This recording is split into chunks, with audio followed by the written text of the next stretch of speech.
Nous sommes dans Tite. Tite, chapitre 3. Nous allons lire le verset 5.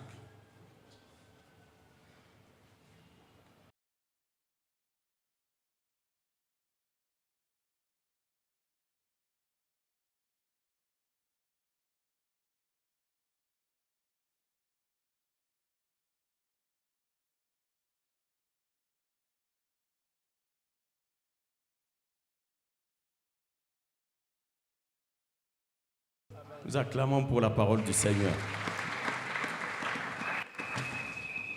Prenons nos places. Alléluia. Il est vivant. Bien-aimés, nous bénissons le Seigneur. Nous le bénissons grandement et infiniment. Le Dieu de notre papa, l'apôtre Chichi. Lui qui nous a fait la grâce et le privilège de nous tenir au-devant de vous ce matin afin de vous parler de sa part. Nous le bénissons aussi pour vous. Parce que si vous n'étiez pas là, si vous ne seriez pas venus, nous n'aurions pas aussi la facilité de vous parler de la part de Dieu. Ça veut dire que nous ne serions pas en train de parler aux chaises. Bénissons le Seigneur pour votre présence, pour le zèle que vous avez pour lui, pour sa maison. Bien-aimés, depuis le mercredi, jeudi, vendredi, du haut de cette chaire, nous étions en train de partager sur un thème que nous avions intitulé « Le Saint-Esprit dans ses œuvres » ou « Le Saint-Esprit dans ses actions ». Le Saint-Esprit. Et pendant ces 3 jours, nous avions effectué quelques lectures. La première lecture, nous avions lu dans Ézéchiel 37, le verset 14, où la Bible dit, c'est Dieu lui-même qui parle. Il dit, je mettrai en vous mon esprit et vous vivrez. Le verset continue, il dit, et je vous rétablirai dans votre pays. Il finit par dire, et vous saurez que moi, l'Éternel, je parlais et agis. Nous avions lu aussi dans Luc 1, verset 35. Où la Bible dit ceci. Il dit, l'ange lui répondit. L'ange répondit à Marie. Pourquoi? Parce que Marie lui avait posé une question. En guise de réponse, l'ange dit ceci à Marie. Il lui dit, le Saint-Esprit viendra sur toi et la puissance du Très-Haut te couvrira de son nom. La troisième lecture, nous étions dans Actes des Apôtres, chapitre 1, verset 8. La Bible nous dit ceci. Et vous recevrez une puissance, le Saint-Esprit survenant sur vous, et vous serez mes témoins à Jérusalem, en Judée, en Samarie, mais aussi jusqu'aux extrémités de la terre. Alléluia. Nous avons commencé à décortiquer notre message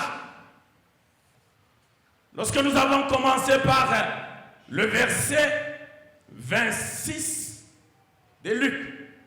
Luc 1, verset 26. Est-ce que la Bible nous dit? La Bible dit ceci. La Bible dit, au 6e mois, l'ange Gabriel fut envoyé par Dieu dans une ville de la Galilée, et la ville qui s'appelle Nazareth. Dieu envoie son ange. Il y a une particularité qui a retenu notre attention. Nous avons longuement parlé là-dessus. Quelle est cette particularité? C'est que c'était au 6e mois que l'ange fut envoyé à Nazareth. J'ai dit, nous sommes au 6e mois. Nous sommes au 6e mois. Je dis ceci, cela n'est pas un fait du hasard. Non, ce n'est pas un hasard. Que Dieu ait envoyé l'ange au 6e mois et que ça soit aussi au 6e mois que l'Éternel t'envoie ce message. Dieu pouvait envoyer l'ange au mois de février. Il pouvait l'envoyer au mois de mars, au mois d'avril, au mois de mai. Mais il ne l'a pas fait. Il l'a fait au mois de juin. Je dis ceci. Dans la Bible, le mois de juin correspond à la moisson. Alléluia. Le mois de juin, c'est le mois de la moisson. Le mois de juin, c'est le mois de la récolte. En d'autres termes, le mois de juin, c'est le mois de l'abondance. C'est le mois de la prospérité. C'est le mois de la multiplication. Voilà les caractéristiques du mois de juin. Alléluia. Alléluia. Je dis, nous allons moissonner. Pourquoi? Parce que nous avons sémé. Voilà ce que je dis. J'ai insisté là-dessus.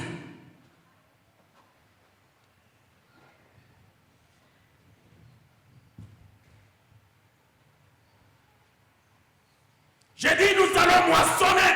Pourquoi? Parce qu'un jour, nous avons eu à s'aimer. Nous avons eu à s'aimer. Sinon, on ne parlerait pas de la moisson. Sinon, on ne parlerait pas de la récolte. La récolte existe, la moisson existe. Pourquoi? Parce qu'on a sémé. Je dis ceci, je ne doute pas que vous ayez sémé. Pas un seul instant. Je ne peux pas me permettre de douter que vous avez sémé. Et vous-même, vous savez que vous avez sémé. Alléluia. Quelqu'un a sémé.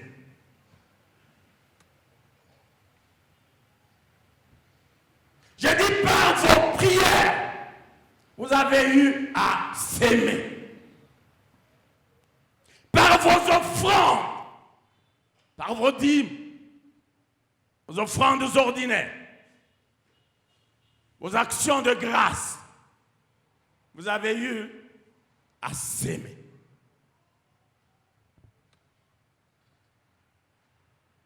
Par votre zèle pour la maison de Dieu, vous avez eu à s'aimer. Par vos sacrifices, par votre consécration, vous avez s'aimé. Vous avez s'aimé.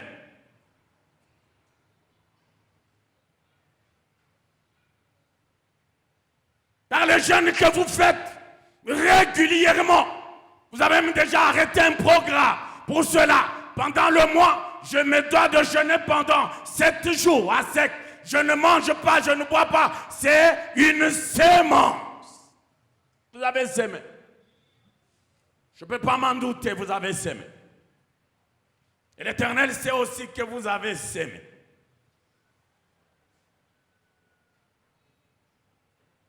Par votre ponctualité dans la maison de Dieu, aux activités de l'Église, vous avez sémé. Cette ponctualité, c'est une sémence.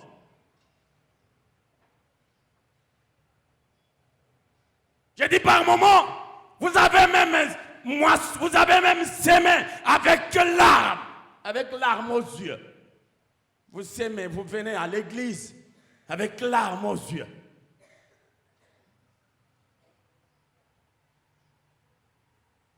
L'Éternel nous a réconfortés pour nous dire, dans Psaume 126, le verset 5, et verset 6 dans d'autres versions, la Bible dit quoi? Ceux qui sèment avec larmes, ils moissonneront avec les chants d'allégresse. Les chants de joie, avec joie. Voilà pourquoi j'ai dit à toi qui as sémé avec larmes. Pendant ce mois, tu seras en train de moissonner tout en dansant.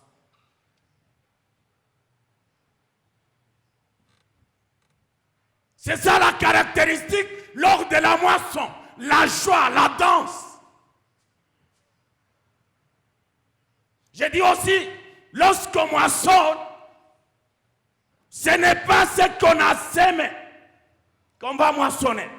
On va moissonner ces grains multipliés fois autant.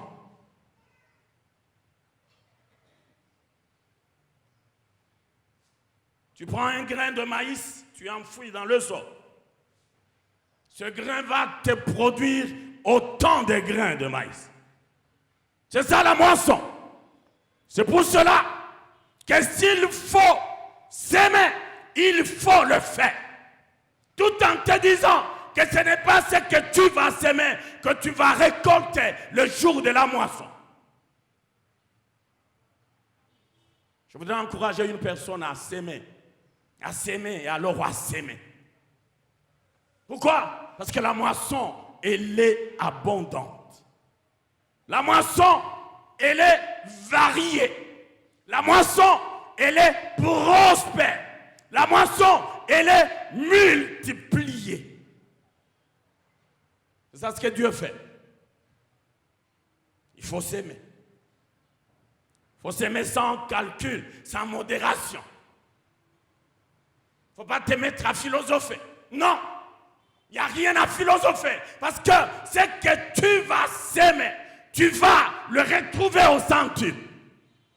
C'est cela. Que Dieu soit loué. Que Dieu soit loué. Le verset 27, la Bible dit quoi? La Bible dit, l'ange fut envoyé auprès d'une vierge fiancée. Et la vierge était fiancée. La Bible dit à un homme de la maison de David. Cet homme s'appelait Joseph et la vierge s'appelait Marie. On a beaucoup parlé du fiancé, de la fiancée, des fiançailles. Vous n'avez pas été là.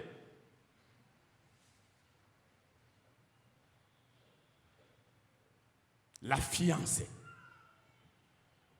J'ai dit aujourd'hui, ce n'est pas à Marie, à la Vierge Marie, que l'ange est envoyé. Aujourd'hui, l'ange est envoyé à toi. Pourquoi? Parce que tu es cette fiancée, cette vierge fiancée. C'est à toi que l'ange est envoyé aujourd'hui. Tu vas me dire, pasteur, quand vous parlez de vierge, je ne suis plus vierge. Et donc, je ne suis pas concerné. Non, tu es concerné. Tu es vierge.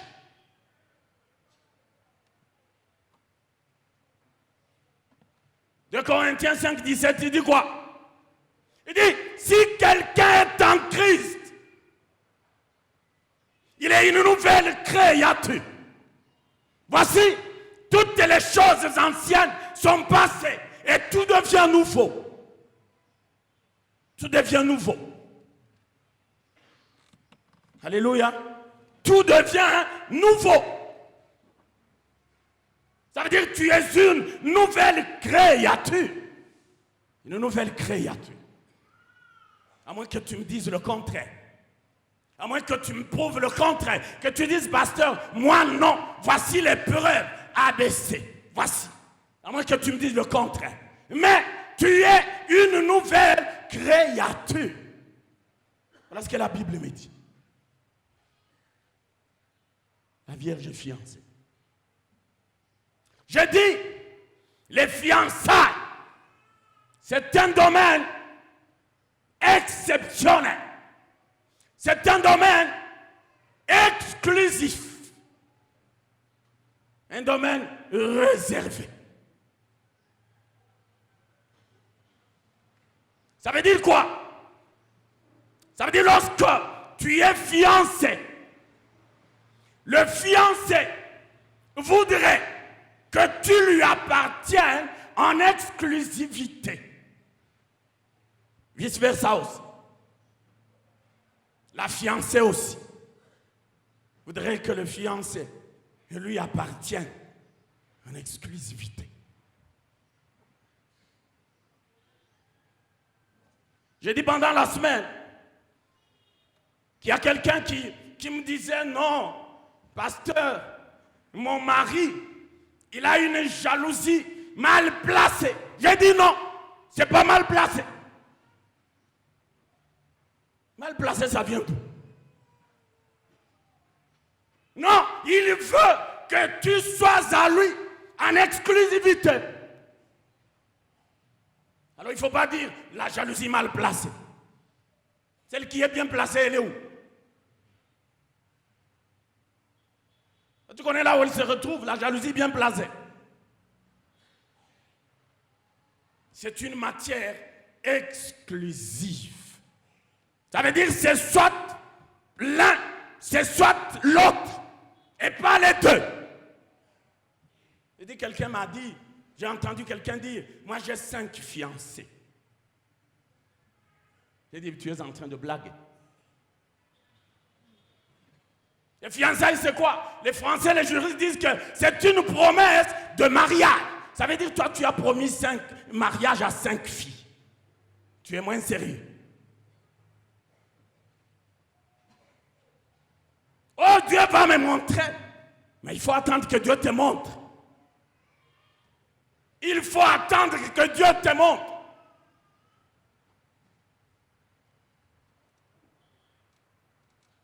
Peut-être qu'elle n'est pas parmi les 5.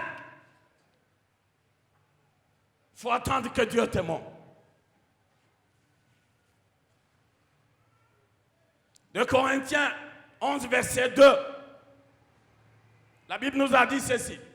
C'est Paul qui dit, il s'adresse aux Corinthiens, il leur dit, je suis jaloux de vous et d'une jalousie de Dieu. Pourquoi? Parce que je vous ai fiancé à un seul époux. Et pourquoi? Pour vous présenter à Christ comme une vierge pure. Une vierge pure. Voilà ce qu'on veut de la fiancée, la pureté. Que Dieu soit loué. La pureté. Voilà la caractéristique de toi qui es fiancé. Le fiancé attend de toi la pureté. La pureté.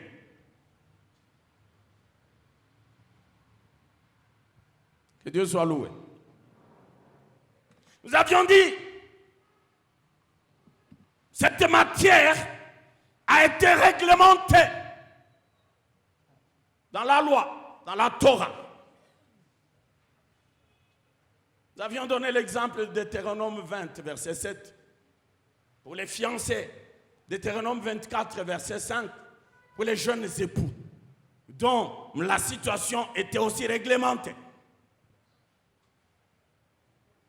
Deutéronome 20, verset 7 dit quoi?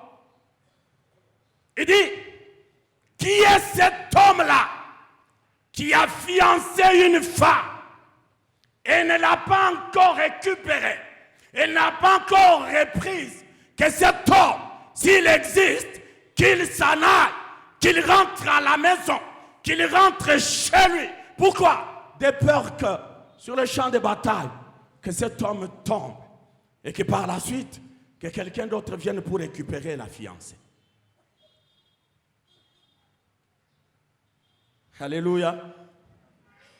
Ça veut dire quoi? Les fiancés n'étaient pas autorisés d'aller sur le champ de bataille. Ils n'étaient pas autorisés. Les jeunes époux aussi, ils n'étaient pas autorisés pendant une période d'une année.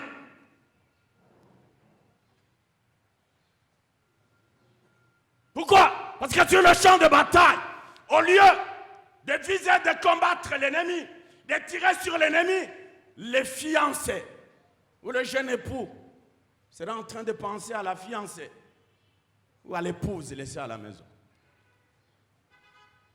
au lieu de combattre. Voilà pourquoi on leur a dit, vous restez à la maison. Il ne faut pas aller sur le champ de bataille. Le législateur aussi a pensé à cette exclusivité.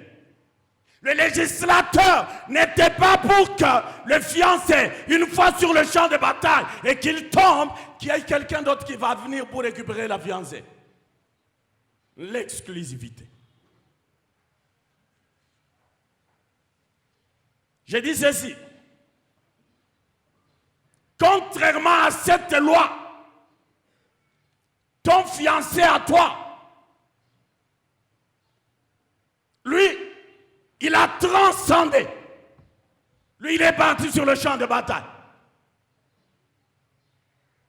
Et là, la crainte du législateur a été avérée. Pourquoi? Parce que sur le champ de bataille, le fiancé, ton fiancé est tombé. Il est mort. Mais écoute ce qui va suivre. Il meurt, il est enseveli. Mais 3 jours après, la tombe réagit. La terre réagit. La tombe dit à ton fiancé, à Jésus, il dit, tu n'as pas raison de rester ici. Pourquoi? Parce que tu as laissé une fiancée là-bas. Parce que tu as laissé une fiancée et que tu ne l'avais pas encore récupérée. Il faut rentrer. Il faut rentrer prendre soin de la fiancée. Voilà pourquoi Jésus est ressuscité au 3e jour. La Bible dit après la résurrection, il est resté avec les disciples ou avec la fiancée pendant 40 jours. Pendant lesquels il était en train de raconter à la fiancée les choses qui concernent le royaume des cieux. Pendant 40 jours.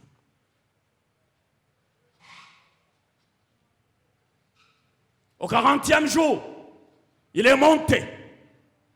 Et parce qu'il n'avait toujours pas récupéré la fiancée, lorsqu'il est monté, il a dit non, j'ai laissé la fiancée, elle est seule, parce que j'ai peur que quelqu'un d'autre ne vienne la récupérer. J'envoie quelqu'un qui sera en train de prendre soin de la fiancée. Et cette personne, c'est le Saint-Esprit. Jésus envoie le Saint-Esprit pour veiller sur toi. Nous avons dit pendant la semaine, le Saint-Esprit, il est sur nous, il est aussi dans nous. Sur nous et dans nous. Pourquoi? Pour veiller si notre extérieur est conforme à notre intérieur. Ou si notre intérieur est conforme à notre extérieur. Nous avions longuement parlé de ces choses. Que Dieu soit loué. Le Saint-Esprit. La Bible dit l'esprit de vérité. C'est ça lui. Il est le consolateur. Ça veut dire, tu n'auras pas à te plaindre. Tu n'auras pas à pleurer ou à pleurnicher. Lui sera là pour te consoler, pour t'essuyer les larmes. Ne pleure pas. Le fiancé est en train de venir. Ne te lamente pas. Il est en route. Le consolateur, l'esprit de vérité.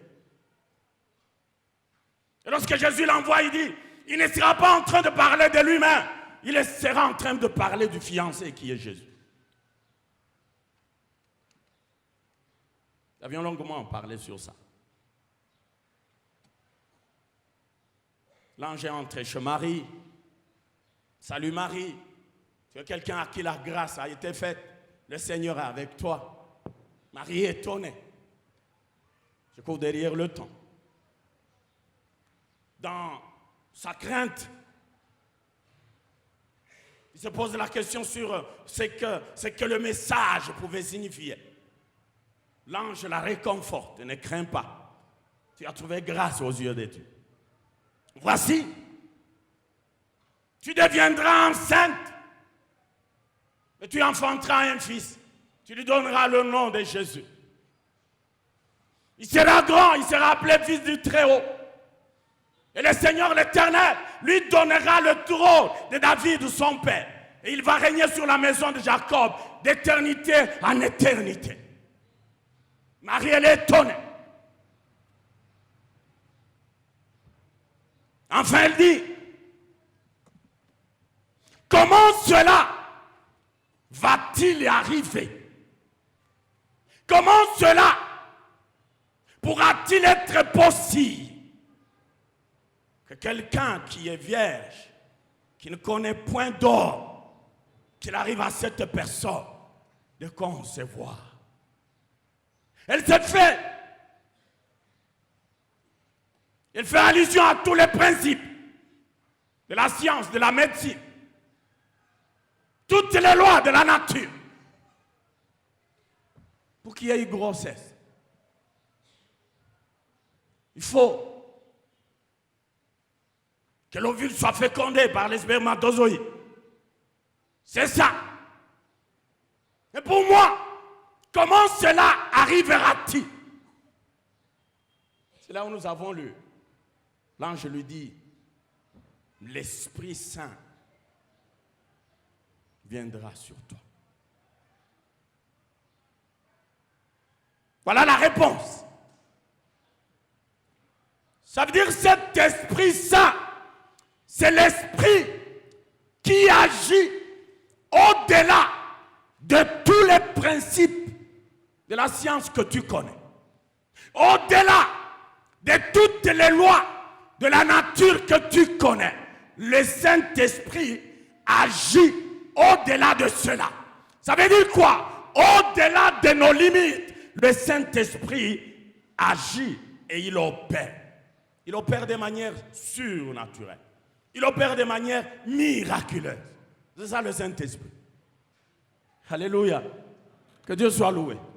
C'est comme ça que le Saint-Esprit agit. C'est comme ça que le Saint-Esprit opère. De manière qui dépasse l'intelligence humaine. De manière qui dépasse l'entendement humain. C'est ça le Saint-Esprit. Lorsque le Saint-Esprit descend, ça veut dire même les noms changent. Même les principes changent. Même les adjectifs changent. Pourquoi? Parce que le Saint-Esprit, il est descendu. Il est venu. Lorsque le Saint-Esprit vient, l'impossible devient possible. C'est ça lui. C'est ça sa personne. Ça veut dire, c'est dont tu dois te préoccuper. Ce n'est pas ton problème, ta situation, que tu dises non avec ça. Tu pars par la thèse, tu ajoutes l'antithèse, tu arrives à la synthèse. Tu dis, somme toute, cette situation n'est pas possible. Tu t'es fait des calculs. Mais lorsque l'Esprit de Dieu vient, je disais, c'est cela qui devrait être ton cheval de bataille. Que tu dises, Dieu, j'ai besoin de ton esprit. Parce que si ton esprit vient dans ma vie, toute chose deviendra possible. Le difficile deviendra facile. Pourquoi? La présence du Saint-Esprit.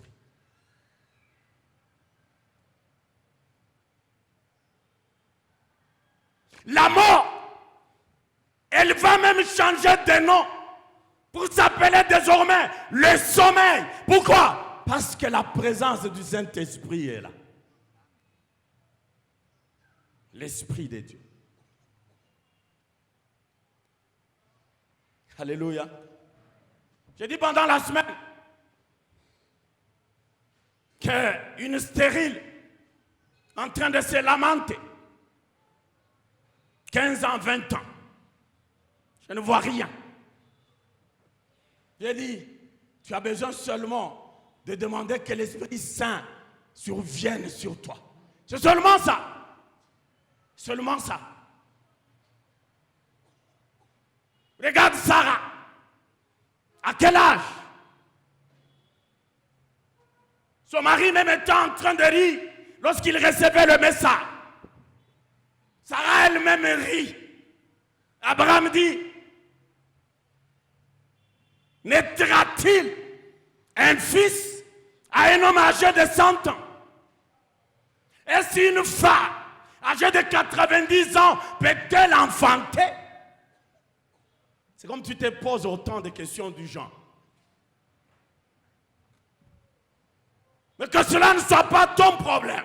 Que ton problème soit la survenue ou la survenance du Saint-Esprit sur toi. C'est cela. Que Dieu soit loué. On a parlé de tous les cas de stérilité. Sarah, Rebecca, Rachel,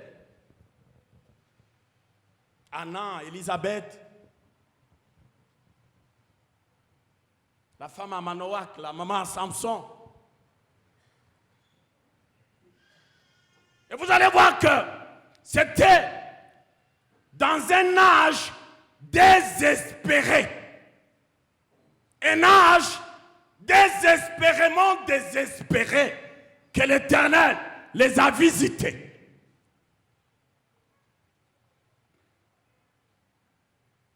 Abraham commençait à dire, je suis en train de m'en aller, je n'ai pas d'héritier. Et il pensait aider Dieu. Il dit que mon serviteur ici, Eliezer, c'est lui qui va hériter. Dieu dit non, ce n'est pas lui, le fils de la promesse. Il faut qu'il vienne. Tu as reçu la promesse. Ah, il faut l'attendre. Ne cherche pas de raccourcis.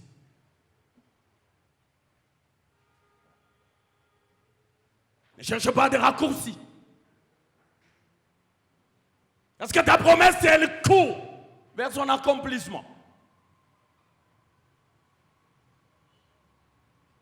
Et la Bible dit, si à tes yeux, tu vas voir que la promesse tarde à venir, à se réaliser. La Bible dit, attends-la et attends-la impatiemment. Pourquoi? Parce que certainement, elle va se réaliser. Certainement. Dieu a même juré. Il a dit certainement ce que je t'ai dit, cela devra s'accomplir. Que Dieu soit loué. Nous avions parlé aussi du sceau. Nous avions lu dans Cantique des Cantiques 4, verset 12. La dernière partie du verset dit, tu es une fontaine scellée. Nous n'avons pas le temps d'entrer dans les détails. Ça, c'est Salomon qui dit à la Sulamite, tu es une fontaine scellée. Le sceau.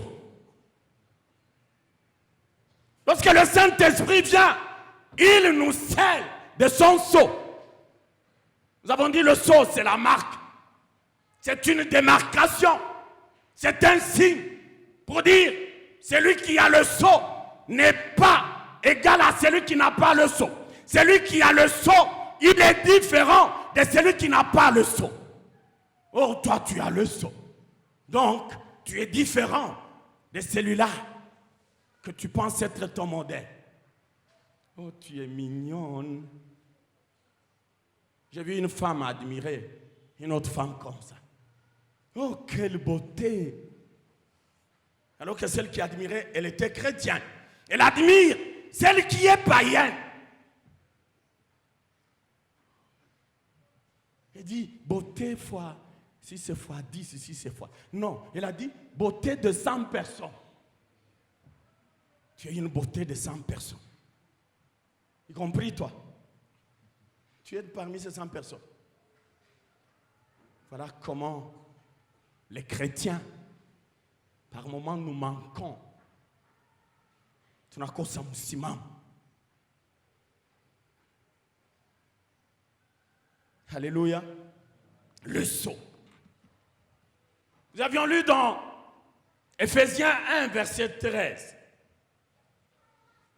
Où la Bible nous a dit, en lui, vous aussi, après avoir entendu la parole de la vérité, l'évangile de votre salut, en lui vous avez cru et vous avez été scellés du Saint-Esprit qui avait été promis.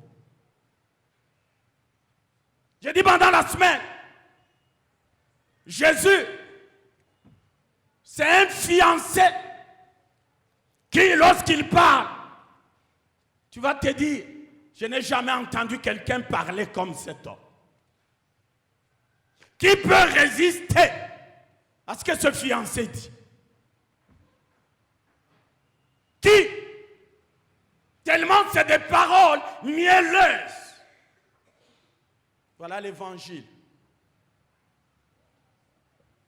La parole de la vérité. J'ai dit parce que tu l'as reçu et le Saint-Esprit est venu te sceller. Ça veut dire qu'en toi, comme fiancé, il ne doit pas y avoir le mensonge. Pourquoi? Parce que l'Esprit Saint, Jésus le qualifie de l'esprit de vérité. Il faut éviter le mensonge. Quelqu'un a dit, pour les chrétiens, ils ont déjà normalisé ce péché. Sur 5 mots, ils trouvent ça normal. Ils ne se gênent pas.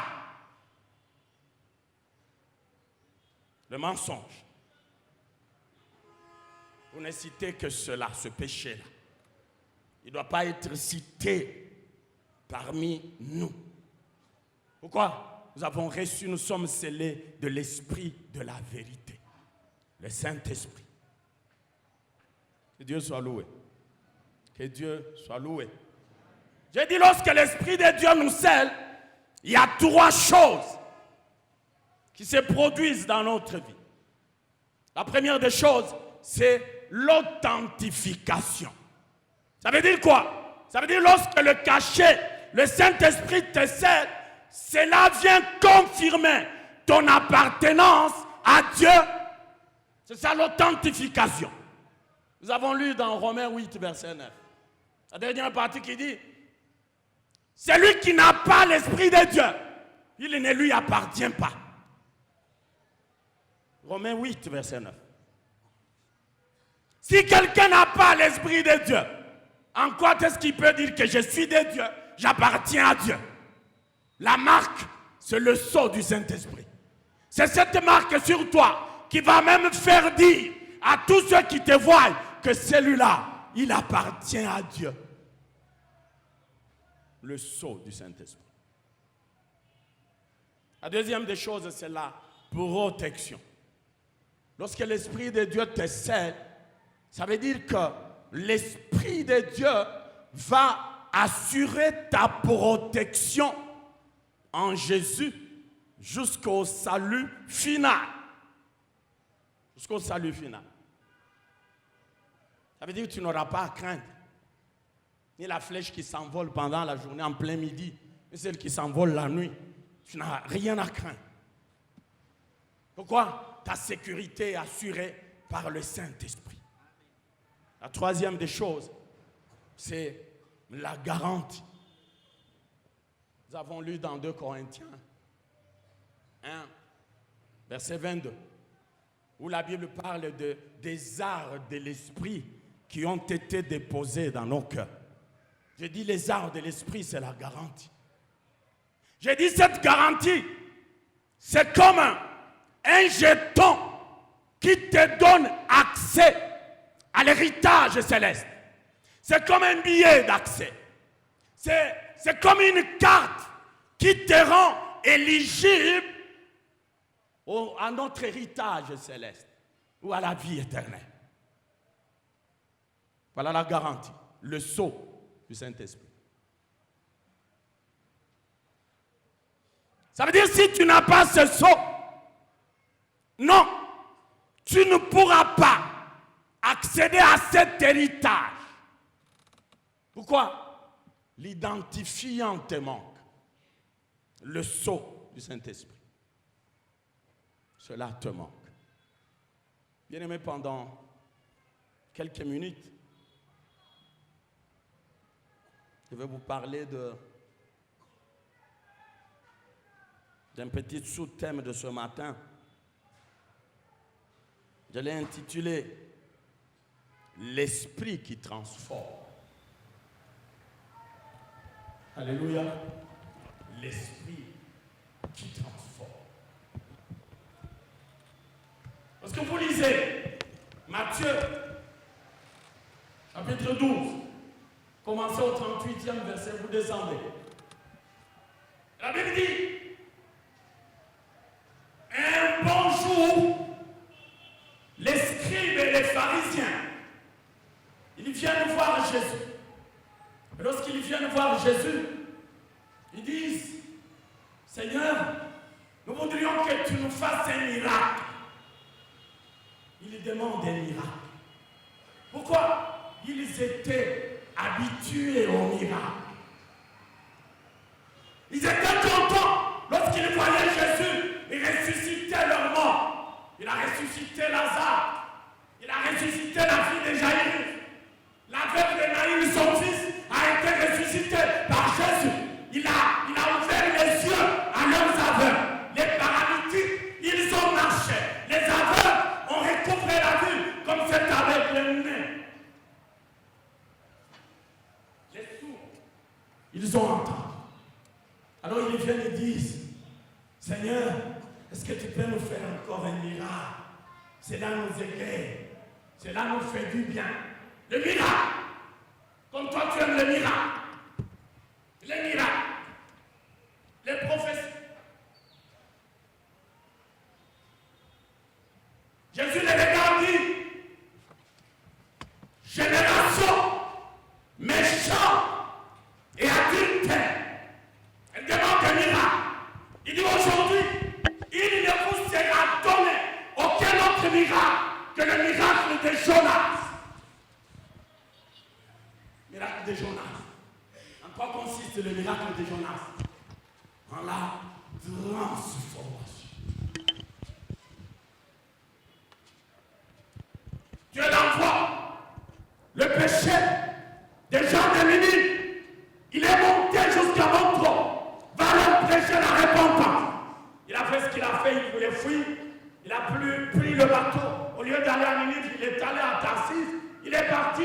Ce qui est arrivé, en pleine navigation est arrivé. On l'a mis dans l'eau. Les poissons, le grand poisson l'a avalé. Dans le poisson, la Bible dit, il pria et il se répandit. Ça veut dire, je me demande, il était dans quelle position dans le sein du poisson? Je ne sais pas. Ce que je sais, c'est qu'il était dans des conditions inconfortables, parce qu'il n'était pas dans son milieu de vie. Mais la Bible dit, il pria et se répandit. Il faut prier pendant les moments favorables, et même pendant les moments non favorables. Jonas l'a fait. Dieu lui accorde son pardon. Le poisson va le cracher à la rive. Il prend les pieds. La Bible dit les Ninive, c'était une grande ville de 3 jours de pied. C'est plus que la ville de Bukavu. La ville de Bukavu, dans un jour, vous pouvez quitter la frontière de Baguira, pense. En un jour. Ninive, c'était une grande ville.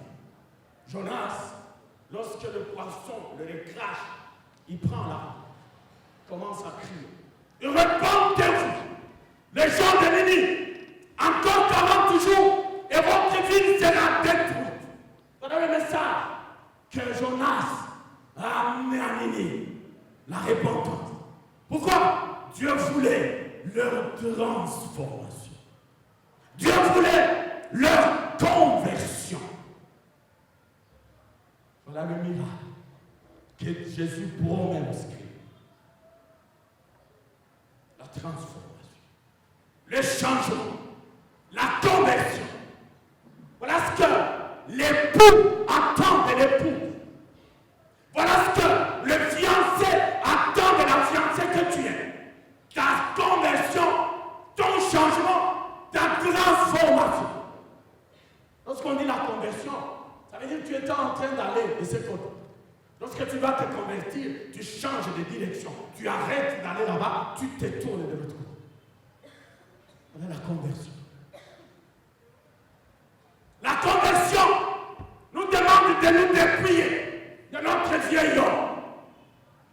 C'est tout ce que le monde a connu que nous étions. Quelqu'un d'autre est déjà en pleine église. Il a évoqué ses anciens noms. Chuck Norris.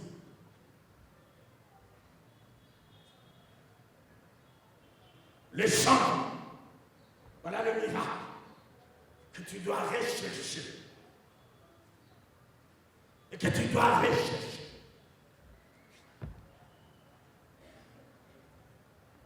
Acte 2. Commençons au verset 37. Les disciples reçoivent la puissance du Saint-Esprit. Ils étaient enfermés dans la chambre haute. Lorsqu'ils reçoivent cette puissance, ils pouvaient sortir. Ils sont restés là-bas pourquoi? Bien sûr, prier, mais parce qu'aussi ils avaient peur des Juifs. Mais lorsqu'ils ont reçu le Saint-Esprit, ils sont sortis. Et Pierre pouvait prêcher l'évangile. La Bible dit, Pierre prononça un sermon puissant. Puissant. Le jour-là, qui a eu 3000 âmes converties. Un sermon puissant. Et après qu'il ait prononcé, c'est par là que je l'ai chuté. La foule qui était là, après avoir entendu, elle se retourne à Pierre. Il y a d'autres apôtres qui étaient là. Il demande, oh mon frère, que devons-nous faire? Oh, alléluia. Que devons-nous faire? Voilà ce que doit être ton attitude. Lorsque tu entends la parole, lorsque la parole te touche, pose-toi la question par rapport à cette parole. Qu'est-ce que je dois faire? Très important. La remise en question. Ça veut dire que tu interroges ta vie. Tu te rends compte, non? Ma vie, elle est en compte de ce que je viens d'entendre. Mais que dois-je faire? Qu'est-ce que je dois faire? Alléluia. Ne dis pas comme j'ai entendu quelqu'un dire, ah, aujourd'hui, Pasteur Pierrot, Minjo Aléobi, Kumazaba, Tango Alliance, jusqu'à la fin. Oui, je dois te prêcher. Si je ne te prêche pas, comment vas-tu changer? Christ attend de toi la transformation. Christ attend de toi le changement. Si je ne te prêche pas, si tu ne te retrouves pas, si moi j'étais toi, j'allais quitter. Furieux et fâché. Pourquoi? Je ne me suis pas retrouvé dans la prédication. C'est comme si Dieu, il m'est passé outre. En toi, je ne me suis pas retrouvé. Mais que tu dises, alléluia, tu viens ici pourquoi? Pour que je te prêche et que tu chantes. Que je te prêche. Ne dis pas non. y aller. Vous les voisins du monde. Ici, alliance à te tenir. Ah, il ne part qu'à quoi. Et toi, il ne pas. Oui, oui, pas tanné. Ne pense pas que ton changement, il va provenir du message de l'homme. Non, ton changement, ta transformation viendra de ce que tu as reçu la parole de Dieu. La parole de Dieu a touché ta vie et que tu te poses la question, que dois-je faire? Pierre leur dit, répandez-vous. Verset 38. Que devons-nous faire? Répandez-vous. Voilà le miracle que le fiancé attend de toi. Ton changement, ta conversion, ta transformation. Alléluia. Si vous lisez Ézéchiel 36, je vois à partir du 26e verset, la Bible dit quoi? Je vais vous donner un cœur nouveau, un esprit nouveau. Voilà ce que doit être la prière de ton cœur ce matin. Que Dieu te donne un cœur nouveau. Que Dieu te donne un esprit nouveau. Que Dieu enlève de toi le cœur de chair. De pierre qui te donne le cœur de chair. L'esprit de pierre qui te donne l'esprit de chair. L'esprit qui est capable, le cœur qui est capable de dire, j'ai écouté ta parole. Que dois-je faire? Esprit de Dieu, montre-moi ce que je dois faire. Est-ce que Dieu vous bénisse, que Dieu bénisse sa parole?